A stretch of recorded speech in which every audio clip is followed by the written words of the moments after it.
Okay, so this story is absolutely terrifying. It's about a house in Iowa, a very normal-looking house. But inside those walls, terrible things happened. Like awful, scary, horrible things.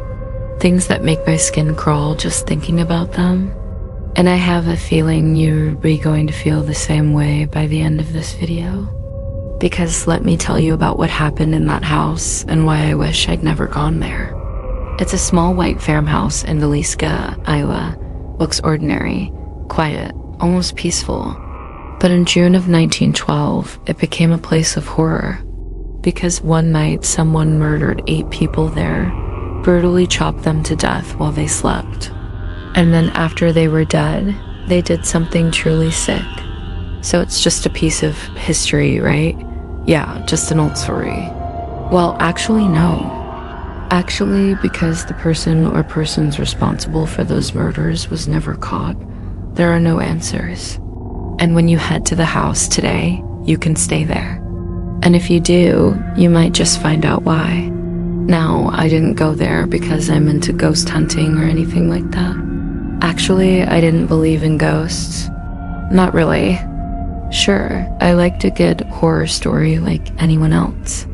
But deep down, I thought it was all just old legends and people scaring themselves. Shadows in the dark, creaky floors, brains playing tricks. But that changed the night I stepped into the house.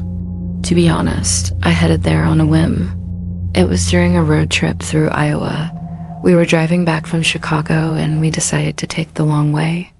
So I asked Surrey to find an interesting place to visit, and that's how we ended up on the outskirts of a town called Villisca. Now, it's just a small farming community. The kind of place that looks like it hasn't changed much since the 1950s, and it's quiet, except for when you hear a train. One passed us 3 times during our visit.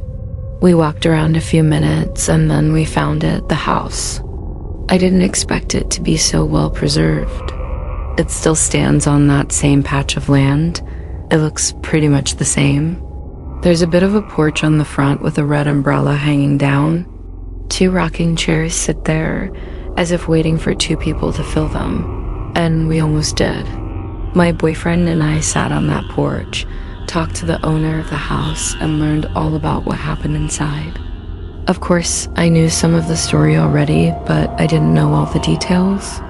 The day before we visited, it was open to the public, but that day, only one other couple showed up. After talking to the owners for a while, we got ready to leave, but I said, hey, let's stick around for the evening tours. I want to see the house after dark. So we did. If you want to spend the night, you have to book months in advance. It's not popular. I think they take groups in the summer. In the winter, it's just couples. I don't know why they do that, but we booked a spot for January. When we got there, another couple was already waiting for us. And when the host arrived, I was handed a key to the front door. He wished us luck and drove off. The other couple headed straight for the backyard. My boyfriend and I just stood there, kind of awkward. Do you want to start the ghost hunt? I asked him. He said, no, let's wait until dark. So we did, and as soon as it got dark, things got spooky. First, though, let me explain the basics of the massacre. On June 10th, 1912, there were 8 people living in the house: Josiah and Sarah Moore, their 4 kids, and 2 neighbor girls. The Stillinger sisters, who'd come over for a church sleepover. But by 3 a.m., all 8 were dead, each struck on the head multiple times with the blunt side of an axe. No screams. No signs of a struggle. Just silence. The only other evidence was a horrifying sight. A line of bloody footprints leading from the attic down the stairs and out the front door. And the killer, they say, hid in the attic, crouched in the shadows, watching the family move through their evening, waiting for them to fall asleep. At about 10 p.m., my boyfriend and I joined the other couple in the basement. They wanted to use a Tesla coil to try and communicate with spirits, but all we managed to get was a humming noise and a lot of static.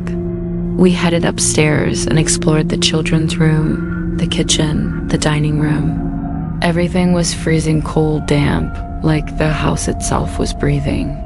The other couple split off to check out the bedrooms while I stepped to the parlor.